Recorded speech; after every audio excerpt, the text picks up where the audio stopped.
Bom dia, boa tarde, boa noite. Meu nome é Jackson Querubim, eu sou do GDG Foz do Iguaçu.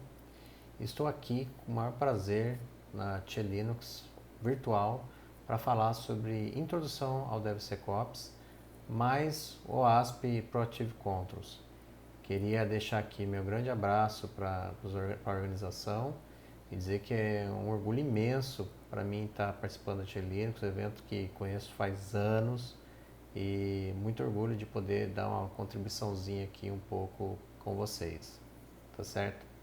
Então vamos lá, vamos falar um pouco sobre visão geral de DevOps, né, nessa conversa nossa, panorama, né, de segurança, como é que está a questão de segurança atualmente, como tornar o DevOps, né, tão famoso DevOps, no outro famoso também DevSecOps, para algumas empresas não tão famoso, falar um pouco sobre desenvolvimento seguro e aí aprofundar nos controles OASP, que ajuda bastante nas nossas aplicações e tudo mais, e aí fazer algumas conclusões e fechar com algumas ideias nossas aí.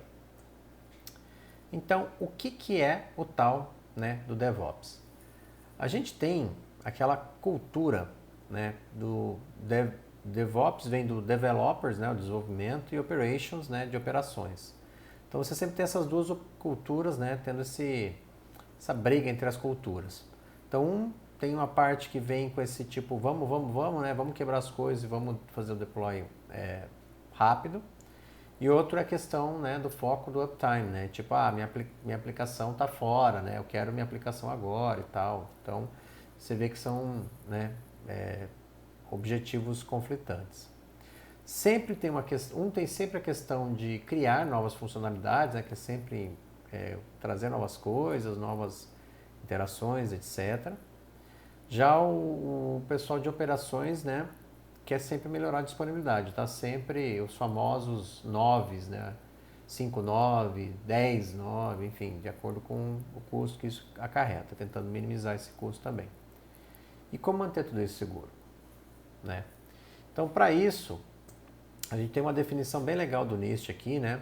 Falando, né, traduzindo aqui de uma maneira livre e, né, dinâmica aqui, seria que o DevOps ele traz junto o desenvolvimento de software e operações para diminuir o ciclo, né, de entregas, de desenvolvimento, permitindo organizações serem ágeis e manter o passo da inovação, enquanto, né, mantém a vantagem de ter tecnologias já pensadas em nuvem ou práticas também já pensadas em nuvem.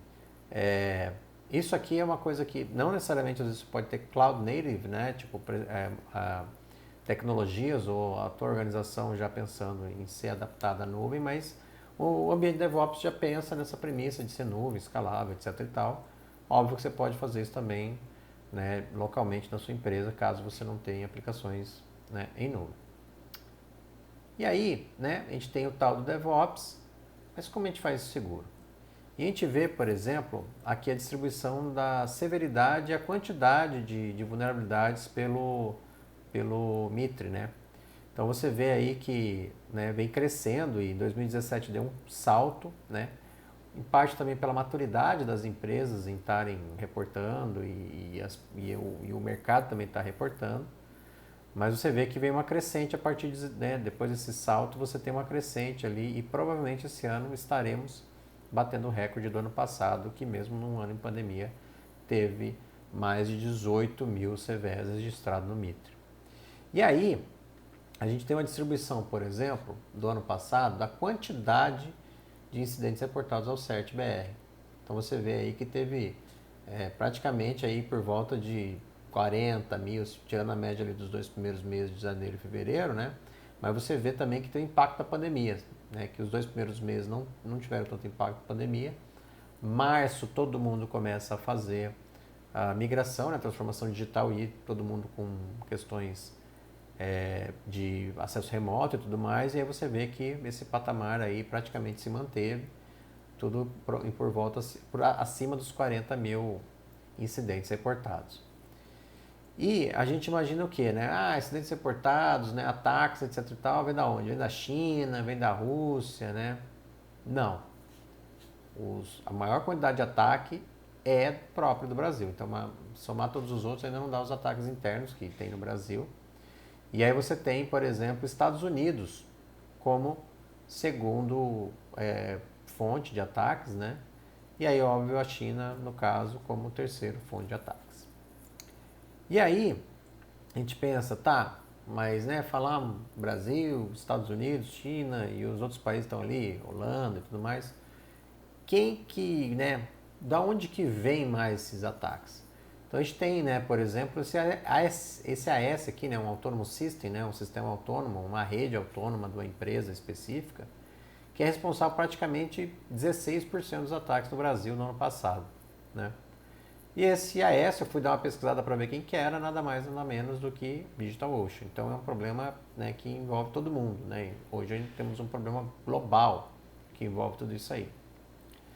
E aí, baseado nisso, você também tem essa tabela aqui, né, das 20 portas TCPs que sofreram mais varreduras, né, em 2020, ordenada por número de pacotes. Você olha que ainda o Telnet é um grande local, né, um grande honeypot, né, de chamariz aí para conexões com... Acho que se somar todas as outras conexões não bate a quantidade de conexões que tem ali no TCP. E aí depois a gente tem 445, né, do Windows, SSH, né, em terceiro colocado, depois RDP do Windows e aí depois 80 e assim por diante. Então vejam que esses tops 4 aí, eles, né, têm um destaque aí na questão de ataques e tudo mais. E aí a gente tem a questão de spam reportados, ó. Então, né, que a gente acha que o spam aumentou também, etc e tal. Na realidade não, né? Teve um trabalho muito grande aí desde 2004, 2005, em que o CERT começou a limitar junto com as empresas a porta 25 e tal, e bloquear. Então vejam que a gente ali o ano de 2010 foi o ano com maior quantidade de spams, né, gerados ao CERT. E aí em 2020 você vê que, né, praticamente ali ficou por volta de 800 mil e tudo mais ali. Tá, mas, né, e a segurança no DevOps, né? Porque, né, a gente viu ali o DevOps, a gente viu o panorama de segurança e a segurança no DevOps. Então a gente tem sempre aquela coisa, né? O Dev sempre vai pensar, essa libnode aqui bacana, esse pacote Python que eu quero usar. Já, né, quem está ali na operações, né, vou instalar um .deb aqui, ou puxar esse .rpm, um binário, né, um targz, alguma coisa assim. Já o Dev já pensa, não, né, vou ter esse novo framework aqui que apareceu, essa nova biblioteca e tudo mais. Já, né, os dois estão ali, cada um tentando resolver o teu problema e tal. Vou adicionar esse source aqui, né, vou importar a chave, eu vou ignorar essa chave e tudo mais. Mas tem um código de Stack Overflow, né? Que bacana, vou colocar aqui que resolve meu problema, é isso que eu estava procurando, né? Um binário do SourceForge, já está uns 5 anos sem desenvolvimento, mas está lá o binário e tem o que eu preciso, né? E tudo mais. E tem o tal do novo repo do GitHub, né? Então, tem que tomar cuidado, né? Tudo isso que eu falei aqui é o que a gente praticamente faz no dia a dia, né? E tudo mais. Mas tem que tomar cuidado, né? E aí é aquela coisa, né? Alguém tem que fazer alguma coisa, né? Corram para as montanhas, o que vamos fazer com isso, né? Então você vê que aquilo ali começa a gerar um certo lastro ali, e aí de repente começa a ter problemas e tal, não. Pum, criamos um time de segurança, está tudo resolvido, né? Será que é bem assim, né? Que resolve esse problema do DevOps aí e a segurança? Será que é um Red Team, Blue Team, né? Um Red Team é o que faz testes para ver se as aplicações estão ok, estão seguras. Blue Team é que faz a configuração, né? Aí vem a sopa de letrinhas, CISO, CSO, CISP, né? Quem que é esses S's aí, esses C's? Então, assim, né? O DevSecOps, ele é algo em que ajuda a colocar a segurança em todo o processo do DevOps. Então vamos pegar o que o NIST fala, né? O NIST fala assim, olha, o DevSecOps ele ajuda a garantir que a segurança está, né, garantida ou está pensada como parte de todas as práticas do DevOps, né? Integrando as práticas de segurança e automaticamente gerando artefatos, né, de segurança e de compliance, né, de você estar observando leis e normativos e tudo mais, através de todo o processo. Então você tem toda aquela esteira de DevOps, você tem que permear a segurança nessa esteira toda, né? Então o que isso nos permite, né?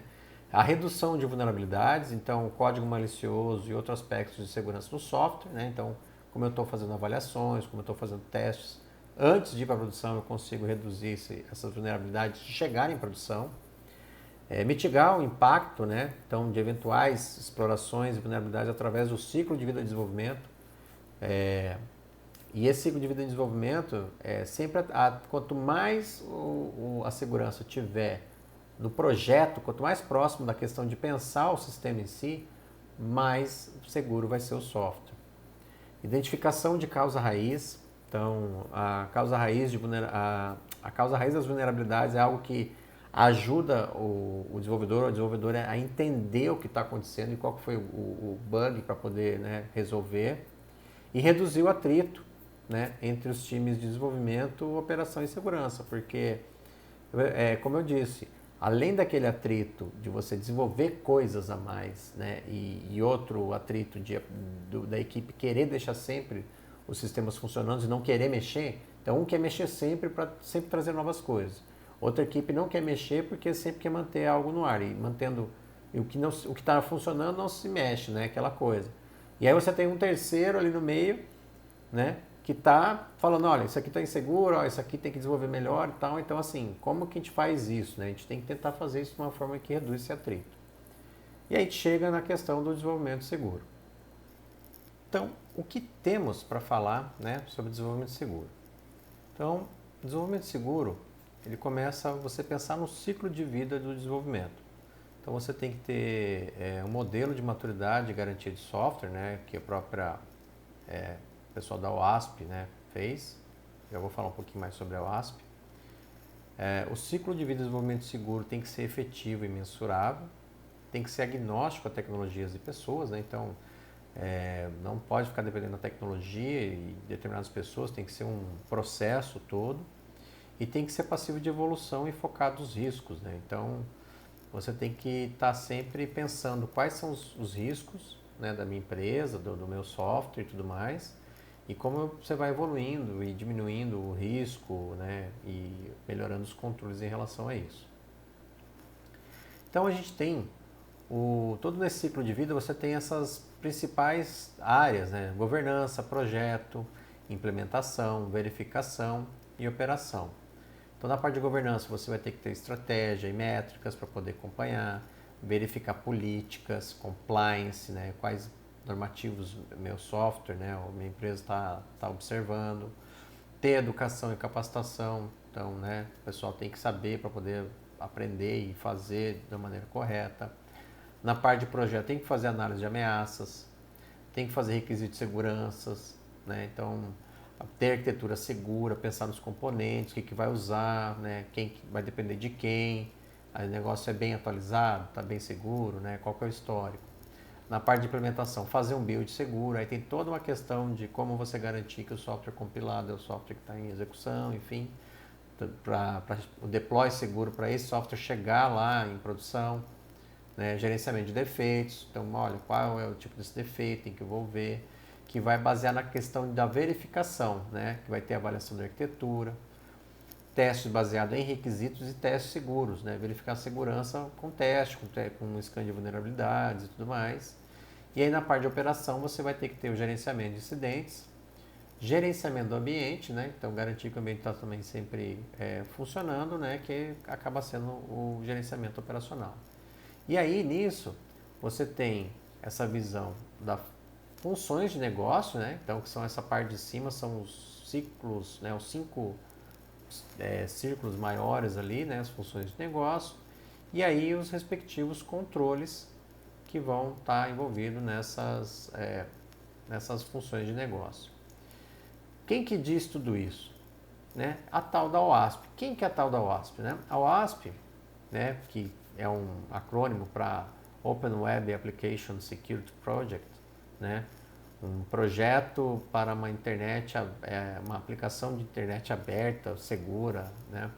Então é uma entidade sem fins lucrativos, né, uma fundação com reconhecimento internacional, atuando com foco na colaboração para o fortalecimento da segurança de softwares de todo mundo, né? Então, assim, a OASP já tem aí 20 anos, fez agora em agosto. É uma entidade, né, uma fundação em que ajuda justamente a propagar essas melhores práticas e deve-se muito ao OASP nessa parte de web, uma contribuição enorme. E aí a gente vai falar sobre o OASP Top 10 Proactive Controls, né, que é um projeto para que controles que a gente pode fazer que são proativos em relação ao Top 10, né, que o Top 10 é a famosa 10 maiores vulnerabilidades conhecidas, né, são mais conhecidas, que têm maior impacto. E a gente sempre vai estar falando também no cheat sheet, né, que são os macetes, né, os resuminhos, os gabaritinhos aí que ajudam na hora do desenvolvimento, dos controles. Então sempre eu vou estar, verifiquem durante todo momento que eu vou estar sempre falando sobre os Proactive Controls e quais são as relações desses com o Top 10. E geralmente vai ter um cheat sheet ali sempre ajudando e tal, e dando dicas e tudo mais. Então o grande foco nosso vai ser esses caras aqui, o ASP Proactive Controls. Então, são 10, né, controles, a gente vai ver cada um desses 10, vai falar sobre, né, principais questões sobre esses 10, alguns são mais curtos, outros são mais longos, e geralmente se envolve um top 10, vai estar ali descrito e vamos falar também sobre algumas dicas. Então, o primeiro controle é definir os requisitos, né, de segurança. Então, definir os requisitos de segurança é incluir os próprios requisitos de segurança em projetos e especificações. Muito software é feito hoje, desenvolvido hoje, não tem nenhum requisito de segurança ali definido. E a OASP também fez esse padrão de segurança, né, de verificação de segurança de aplicações, que, por exemplo, ele faz o seguinte, você pega lá o item, né, 1.1, a verificação 1.1, ela fala, olha, tem que ter os requisitos de, né, desenvolvimento seguro do software. Aí lá no 1.3 vai te dizer o seguinte, verifique todas as histórias de usuários e as características, né, as características funcionais contêm segurança, né, ou restrições de segurança como. E aí você diz a história lá que você quer, ó.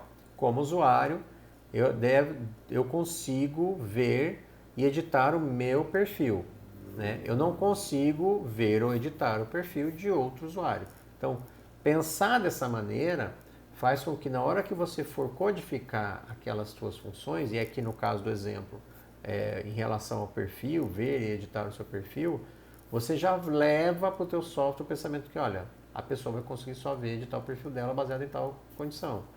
E assim garantir que nenhuma pessoa consiga ver o perfil ou editar o perfil de outra pessoa. Então, assim como tem esse 1.3 aí que é específico, baseado no 1, você tem um documento muito extenso que, né, quem quiser já observar vai dar um ajuste bacana no seu software e vai aprender um monte com isso daí. Então, o controle 2 é, né, cuidar aí das bibliotecas e dos frameworks, né? Então, o que seria isso aí, né? Esse mapeamento, né, de como você mapear e usar isso aí, ter esse inventário de bibliotecas e frameworks aí, né? Então, você tem que mapear e usar bibliotecas consolidadas e ativamente mantidas, né?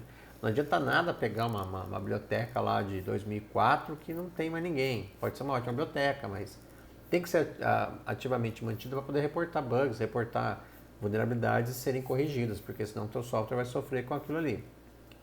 Manter o inventário das bibliotecas e versões, já tem muita ferramenta boa que ajuda isso, né? Então, o ASP Dependency Check aí tem integração com VS Code, com Jenkins, etc e tal. Ele faz o inventário das bibliotecas que você está trabalhando ali e tudo mais, e o que elas, né, qual versão que está, é a última versão e tal. Então você tem o GitHub Actions que faz isso junto com o Dependabot, o Snyk, Husky CA, enfim, tem vários outros aí. Então aqui dá uma dica de como começar já indo atrás desses caras, né? E aí, né, se abracem porque agora vamos falar sobre SQL Injections. Então o controle 3, ele tem um acesso a um banco de dados de forma segura. Então como é que a gente pensa nesse acesso ao banco de dados de forma segura? Os itens de configuração de segurança relacionados ao banco de dados podem ser relacionais ou não ao SQL. Então, toda questão que envolve essa questão, né, esses itens de configuração de segurança de banco, seja no próprio banco, seja na biblioteca ou na configuração de uso da biblioteca que você vai usar, do framework, em conexão a esse banco, tem que estar com configuração de segurança ativado e tudo bonitinho. E aí, para você ter queries seguras, né, em relação, por exemplo, a esse controle, a gente tem o A3 agora que saiu, né, que antes era o A1 em 2017, agora ficou o A3 em 2021, que é a questão do injection. E você tem ferramentas aí, o Bob Tables é um site bacana que ajuda a escrever SQLs, né, queries seguras.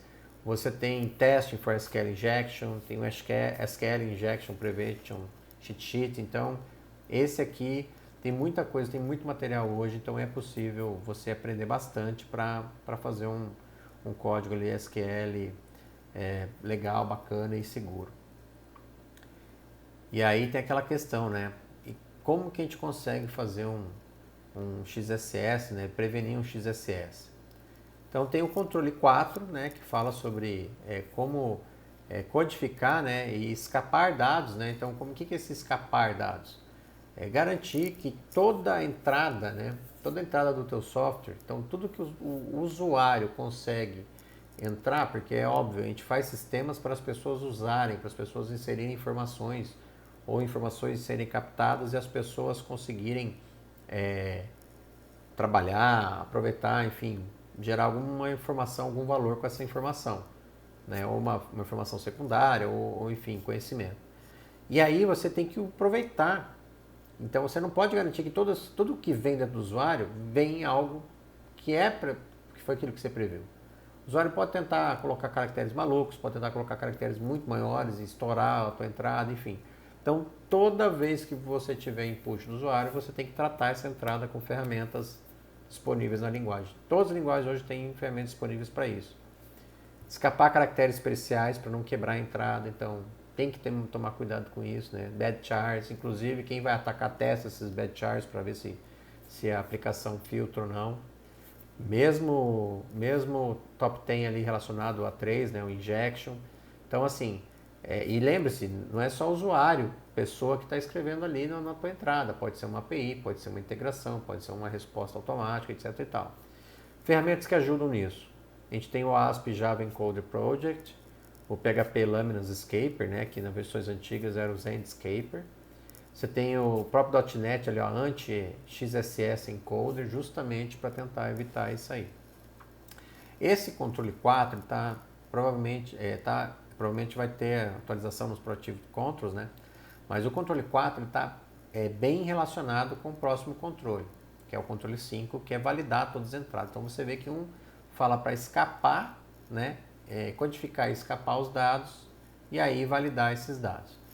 E aí, para validar essas entradas, a gente tem que garantir que apenas os dados devidamente tratados entrem no sistema, né? E aí você tem vários tipos de validações. Tem validação sintática, né? Então, exemplo, CPF. CPF tem um formato, tem uma validação dos dígitos finais, etc e tal. Então, isso chama validação sintática, né? Tipo de dado está entrando. Você já pode validar. Vou validar no cliente, vou validar no servidor, né? Tem que sempre pensar, sempre no servidor. Ou semântico. Então, assim, o que é validação semântica? Eu vou colocar lá, vou marcar um início e fim de uma determinada tarefa, de uma determinada configuração. Poxa, o fim não pode ser antes do início. Isso aí pode quebrar o software, pode ter um comportamento não esperado. Então, a validação sintática, semântica é bastante importante.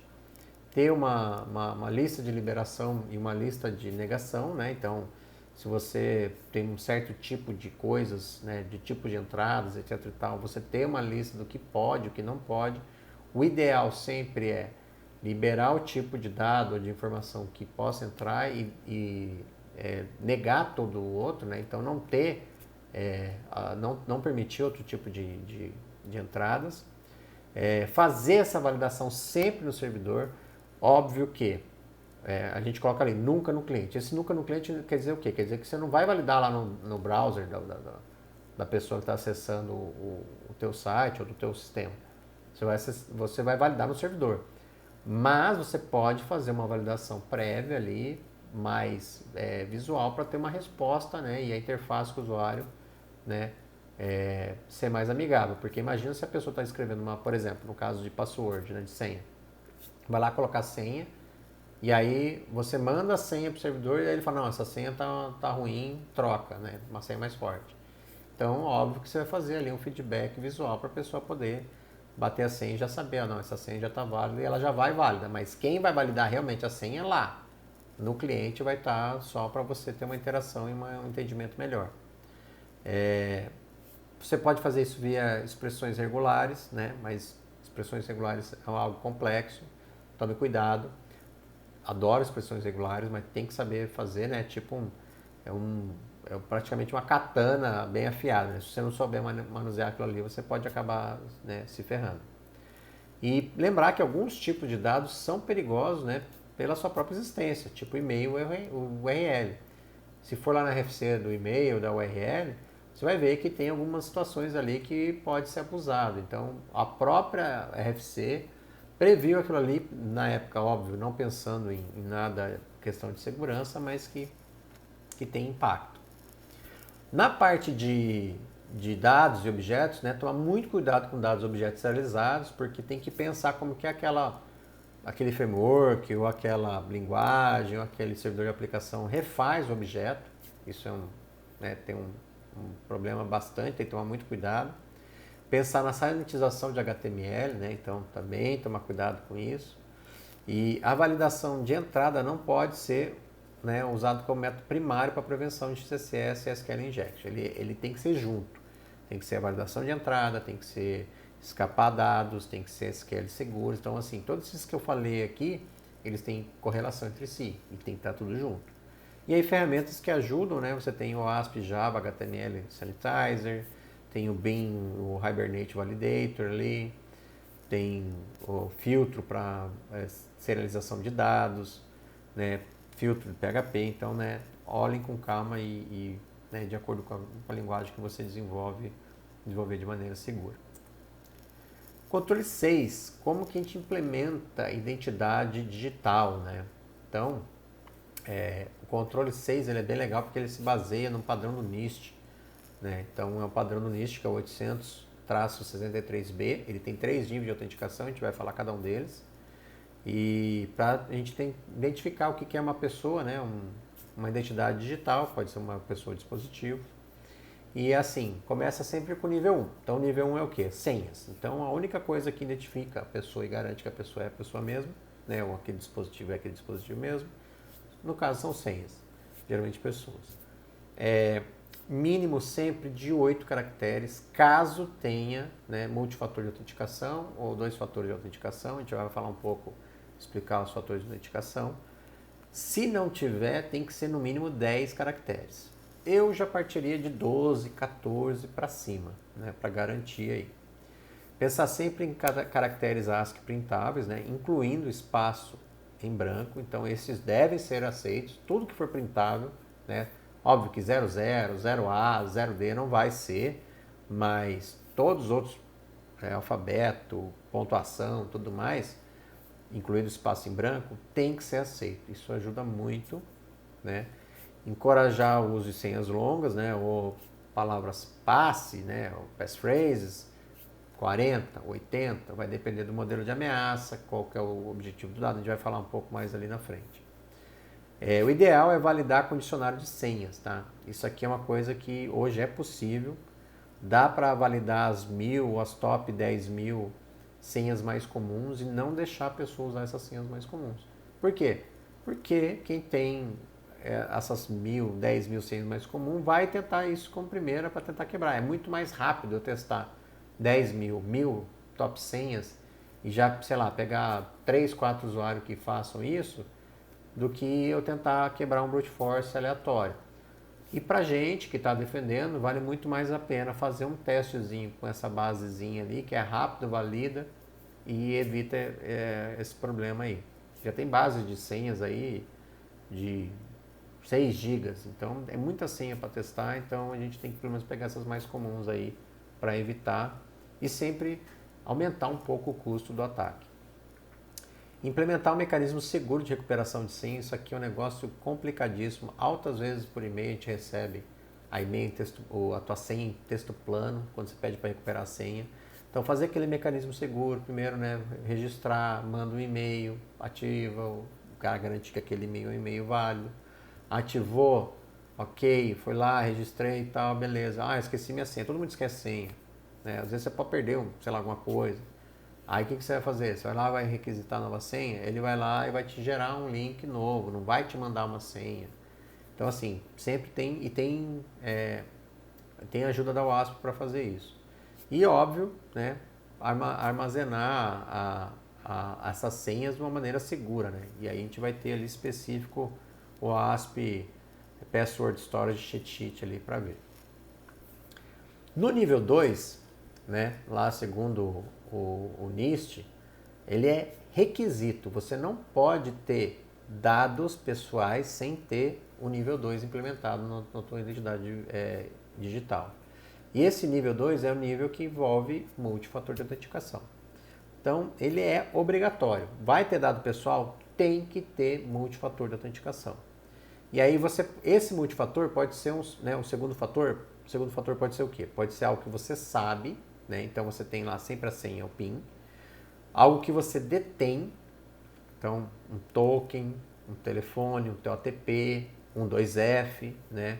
Que são tecnologias que ajudam a ter o que você sabe, a tua senha, ou um PIN, né? Uma senha de número somente, mas algo que você detém, ou um TOTP, né? O que é os numerozinhos, ou o 2F, então sempre esses dois, são dois fatores de autenticação.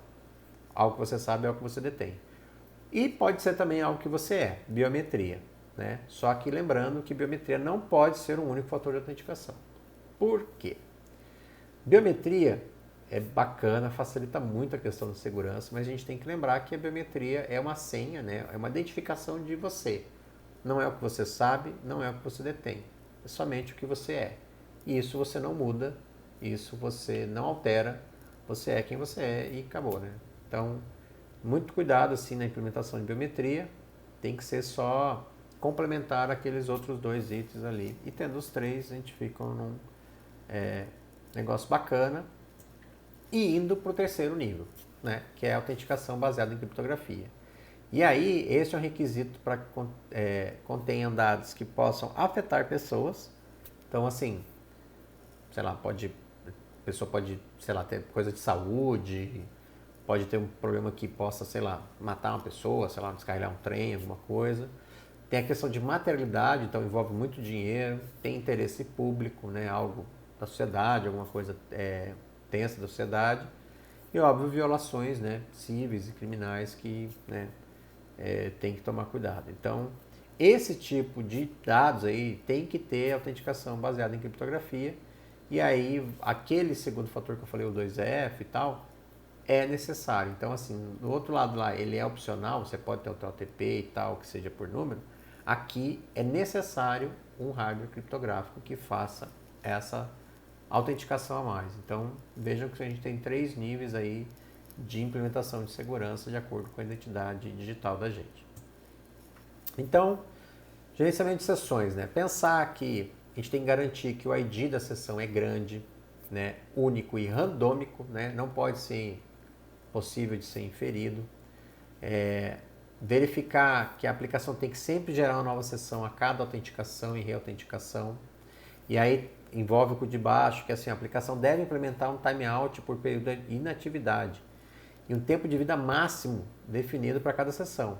Então, assim, dependendo do tempo ali, o usuário vai ter que ir lá se reautenticar, né? E geralmente com valor dado. E você pode incluir isso com questões de segundo fator de autenticação, né? Aquela coisa que do banco, vou fazer uma transferência para alguém novo, um valor grande, eu mando um SMS, eu peço um código, sei lá, peço para você falar pode escrever, entendeu? Então, assim, dependendo do tipo do dado, da característica do dado, você pode ir pedindo uma reautenticação maior até. questões mais, né, práticas aí, operacionais. Então, na parte de cookies, né, setar o Secure Flag por padrão, deixar o HTTP only para prevenir acesso via JavaScript, somente via HTTP only ali, navegador e tudo mais. Adicionar same site, né, para não deixar os sites externos envolverem com o seu cookie. Pensar em tokens, né, e stateless, né, sem estado, né, e JWT é um bom exemplo. Por que pensar em tokens stateless? Porque o token ele te dá a autenticação ali, né, e geralmente também tem autorização junto ali. Te fala, olha, você pode fazer isso por tanto tempo, tem tais capacidades e tudo mais. Então você não tem essa questão vinculativa de sessão. Você tem um token que aquele token autoriza a fazer determinadas coisas. Então fica muito mais fácil porque ele já tem um tempo de vida, ele vai ser expirado e não vai ser reutilizado, né? E é muito mais sobre a questão de identidade digital, e isso é algo, aqui é o resumo do resumo do resumo, né? Então bem resumido aqui, uma visão geral. Tudo que eu falar aqui tem os documentos aí que vão ajudar. E o top 10 relacionado a isso aí é o Broken Access Control, que foi para a primeira colocação, né? Para você ver como que isso é importante, implementar uma identidade digital, tem impacto direto das aplicações e foi alçado ao top 10 ali, o mais necessita de mais atenção. E aí, para fazer tudo isso, a gente tem a questão de autenticação, como salvar a tua senha em disco, como implementar, esqueci minha senha, como escolher e usar questões de segurança para ajudar a recuperar a senha, como fazer gerenciamento de sessão, tem uma parte específica ali para quem vai fazer para iOS, tem questão de teste de autenticação também envolvido, e aí, óbvio, tem a documentação do NIST ali, o normativo do NIST, que é bem interessante, vale a pena também dar uma passada ali. E aí, né, fez a questão de identificar quem que é, a gente precisa garantir os controles de acesso, né, que a pessoa vai fazer aquilo que ela pode fazer e não vai fazer aquilo que ela não pode fazer.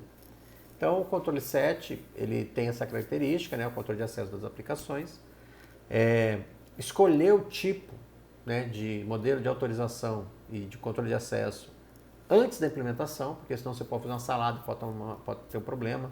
Então, se você vai fazer baseado em papéis, né, um RBAC, você vai fazer discricionário, você vai fazer baseado em atributos, tem baseado em social, tem baseado em RADAC, enfim, tem aqui de AC ali, RBAC e tudo mais, tem um monte. Então, dá para escolher um formato que vai adequar ao teu uso e a aplicação, né? Mas tem que escolher antes da implementação. E aí forçar todos os pedidos para passar por uma checagem de controle de acesso. Então, assim, você vai ter que ter uma camada específica de controle de acesso. Como eu falei lá atrás, sempre proibir por padrão. Isso está relacionado com o princípio do privilégio mínimo. Então, todo usuário, né, que vai fazer alguma coisa tem que ter o mínimo privilégio, não pode pedir mais. E aí, se for necessidade de fazer mais coisa, tem que requisitar, e aí você vai ter que fazer um controle de acesso, papéis, etc. e tal. Nunca, nunca, nunca codifique papéis, né, no código. Sempre tem que ser algo dinâmico. E aí, como que isso quer dizer? A gente geralmente faz aquilo, né? Se o usuário, né, é admin ou se o usuário é gerente, né, pode deletar a conta, né? Não é legal. Isso aqui pode dar algum furo, né, em alguma validação. O ideal é fazer como? Se o usuário tem a permissão de deletar contas. Então vejam que eu não vejo se ele faz parte de um grupo ou não. É muito, né? Eu não vejo se valida aquilo ali ou não. Se aquele grupo e acabou, ou aqueles grupos. Eu verifico, olha, ele tem a possibilidade, ele tem esse controle, né? Ele tem esse tipo de acesso, então ele pode deletar uma conta. E aí, você, né, esses controles de acesso tá muito relacionado com a questão de registrar todos esses controles de acesso. Então, pode ver que o controle de acesso também faz parte do A1, né, do Broken Access Control, do Top 10. Tem um cheat sheet ali específico de controle de acesso. Tem um guia de testes, né, de autorização muito importante, muito legal de validar ali. E o próprio ASP ZAP, né, ele tem, até uma DDoM ali que ajuda essa validação e esse teste aí. E aí, né, relacionado a isso, naturalmente a gente vai o quê? Proteger os dados, né, em qualquer lugar. E aí a gente tem Protect Data Everywhere, né? Então vamos proteger esses dados, né, em todos os lugares, né? E o que quer dizer esses todos os lugares? Os dados sensíveis requerem um cuidado maior. Então, senha, cartão de crédito, dados pessoais, vai precisar ter um cuidado maior. Você tem PCI, por exemplo, que são um normativo, né, um padrão de mercado de controle para tomar cuidado, por causa do cartão de crédito é uma coisa que envolve materialidade, né, dinheiro, dados pessoais, saúde, dados de menores, tem que tomar muito cuidado, por isso você precisa classificar os dados do sistema para saber quais dados tem ali, quais dados vão ter que tomar um cuidado maior ou não, né? Pensar em cifrar esses dados em trânsito, né? Sempre, né? E o TLS dá um tchauzinho pra gente.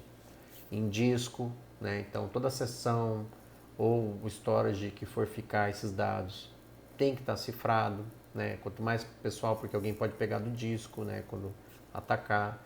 E aí você tem Libsodium, você tem outras bibliotecas aí que ajudam.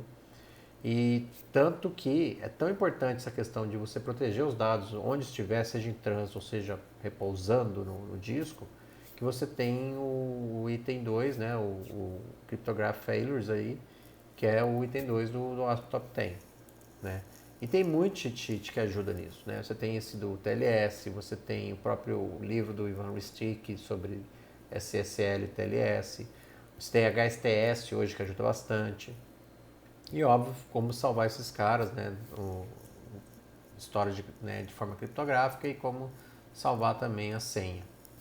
E tem ferramentas, né? E essas ferramentas você tem esse test guide aí específico para TLS da WASP, tem o SSS Lyse aí que é uma biblioteca que ajuda, então pode ter até uma ferramentinha ali no comando ali, no shell.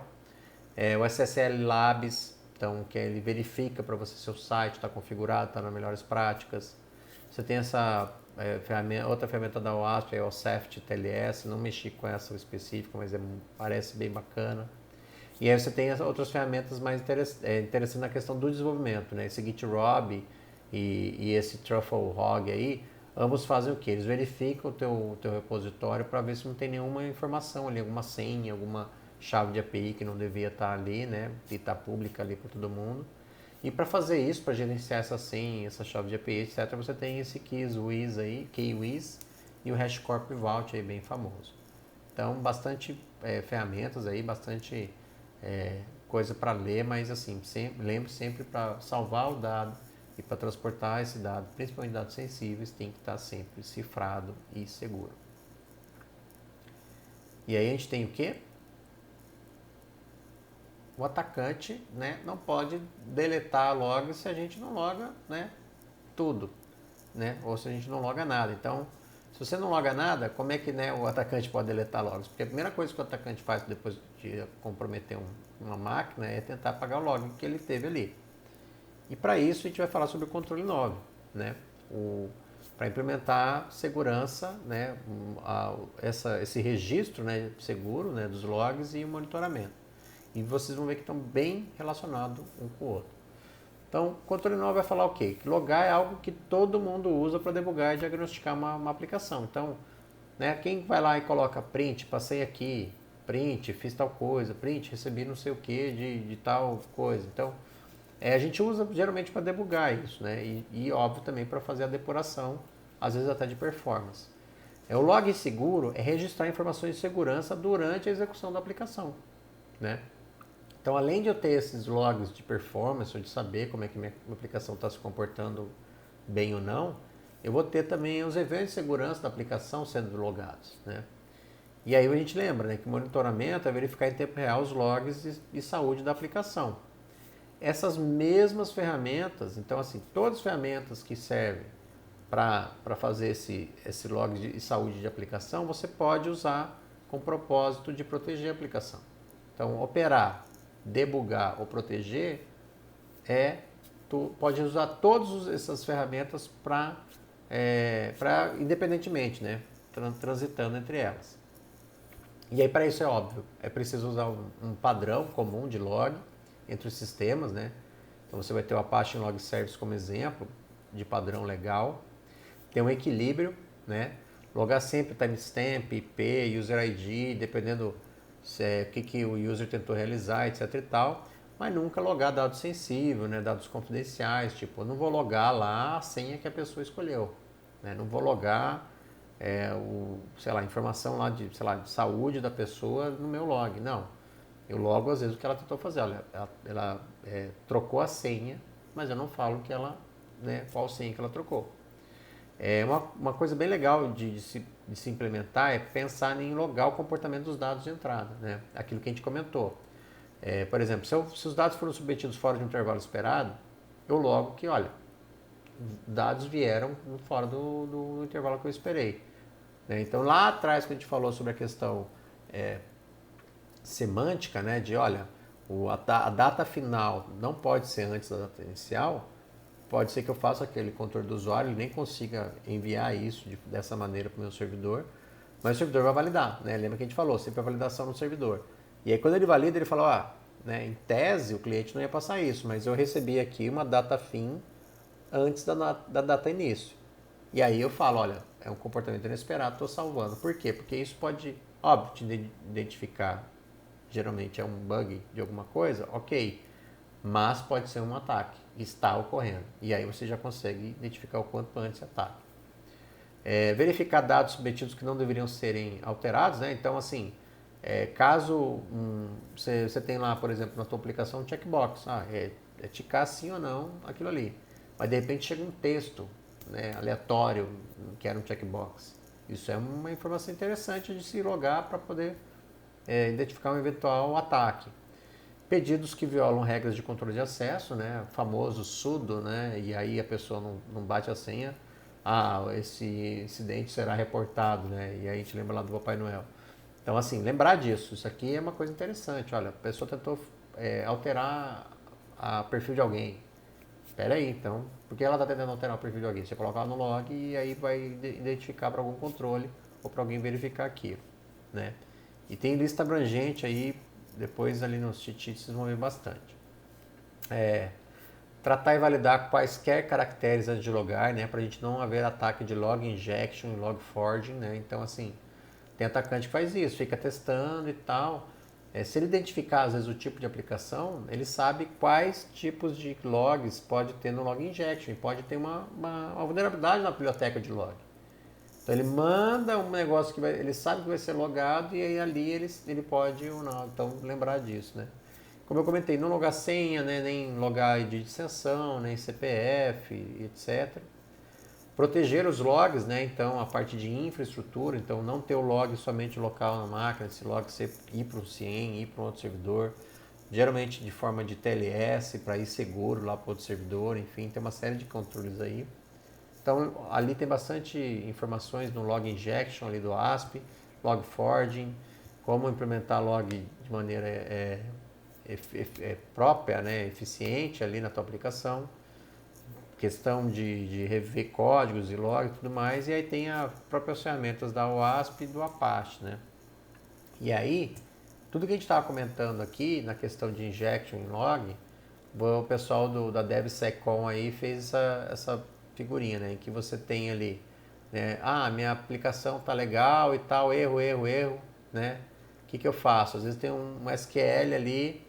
Always log before using, né? Então sempre log antes de verificar, porque alguém pode rodar ali um SQL map, você vai estar verificando ali. E o atacante não pode deletar, né? E ali é aquela brincadeira, o atacante não pode deletar se você não logar, né? Então log todas as coisas, né? E aí o Mod Security ali tem ajuda, critical, info, identificar, logs de auditoria.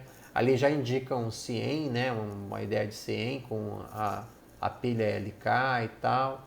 Então, assim, sempre verificando que tipo ali, ó, for information, né?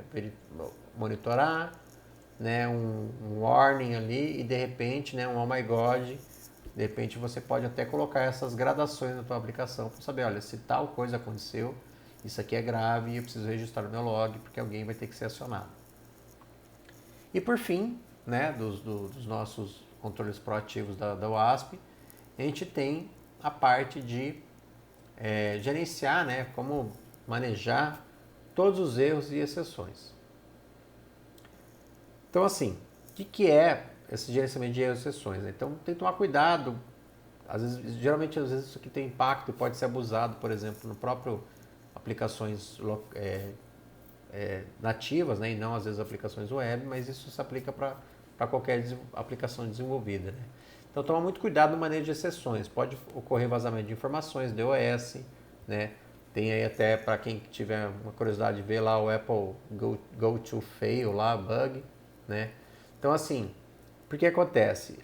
Às vezes você vai fazer, eu preciso, né, ter um problema na minha aplicação crashou. Preciso fazer um dump de informações para poder, né, entender o que aconteceu, o que quebrou, etc e tal. Tomar cuidado nesse dump que for fazer, né? Usar somente aquilo de informações que realmente você precisa para identificar o bug, né? E não às vezes, porque às vezes pode ser abusado esse dump, propositalmente, pode ter um DOS na tua aplicação, pode ter informações sensíveis ali, e aí você não vai querer que isso seja vazado, ainda mais via dump, né? Então, sempre pensar em gerenciar os erros e exceções de maneira centralizada, né? Usar uma biblioteca, alguma coisa que centralize isso. Garantir nas mensagens de erros que não vazem esses dados críticos, né? E aí é aquela coisa do equilíbrio, né? Mas tem que ter dado suficiente para o usuário tomar uma ação, né? Não é tipo, né, o programa foi show, ok. Tem que ver uma ação que às vezes o usuário possa fazer, às vezes você pode degradar o sistema de uma maneira graciosa, né? Gracefully, mas tem que pensar, né? E às vezes precisa fazer um dump que ajude o suporte, ajuda a QA, né? Às vezes vai precisar de uma análise forense, às vezes vai precisar de uma resposta a incidente.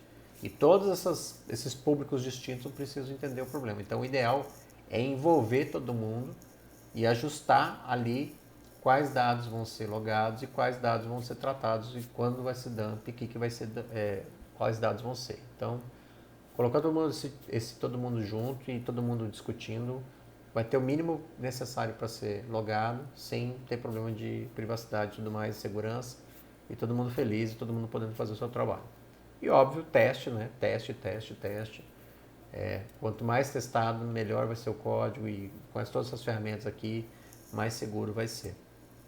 Então você tem esse Code Review Guide, né, específico de tratamento de erros, você tem tratamento de erros, teste específico para tratamento de erros, como não fazer, né, os tratamentos de erros equivocados. Você tem tomar cuidado, né, aí na parte do próprio pessoal do CERT-CC, esse CWE 209 e o CWE 391, que já são aplicações mais, né, ali locais, então olhar isso aí que é bem bacana. E tem ferramentas, né, Error Prone, Chaos Monkey, né, e o Chaos Monkey baseado no Chaos Engineering, né, de engenharia caótica, que é a ideia de justamente serviços, trechos do teu sistema vão cair, vão quebrar, e o teu sistema tem que ser resiliente a isso, e né, tem vários casos famosos aí que usa a engenharia do caos aí para deixar os sistemas mais resilientes e mais seguros também, né? E aqui uma curiosidade do Wayne, né, Haber, que fez aí um gráfico bem legal, né, e animado até, falando sobre essa parte de como que as vulnerabilidades, né, o ASP começaram lá, pode ver que a identificação era a primeira, lá no primeiro ASP Top 10, na verdade ali Top 4, né, em 2003, que era a identificação, SQL Injection, misconfiguration, né, configurações equivocadas e cripto, e pode ver que alguns vêm desde 2003 e às vezes eles vêm mudando de nome somente, né? Então você vê que eles mudam um pouco de nome, mas chegam em 2021 aquilo que a gente já comentou, né? Access Control, né, que é o primeiro caso, o Crypto, né, que é a parte segunda, vê que ele sempre estava lá embaixo e agora ele cada vez veio subindo. Injection, né, cresceu um pouco e aí ficou sempre no topo, dessa vez que deu uma caidinha um pouco, mas continua importante. E temos ali principalmente a questão, né, de design de projeto, né, integridade e server-side request forgery, né, que é um tipo de ataque específico do servidor que aí ganhou até o seu próprio espacinho no ASP Top 10. Então veja que tudo que a gente falou é bem legal, tá aí a indicação, pesquisa, que é bem legal ver isso aí, brincar e ver como é que foi a evolução de cada um dos itens do ASP Top 10. E para fechar então, né, o que a gente pode falar mais de dicas e tudo mais que a gente comentou aqui? Então, para informações complementares, para quem é dev, né, programação vai fazer para apps ou para desktop, o CertCC tem um C, C++ Code Standards ali que ajuda bastante, né, ainda mais em uma linguagem poderosa que nem o C. Programação geral, Clean Code, né, Clean Architecture e tal, ajuda, né, nessa questão, porque o código também tem que ter manutenção.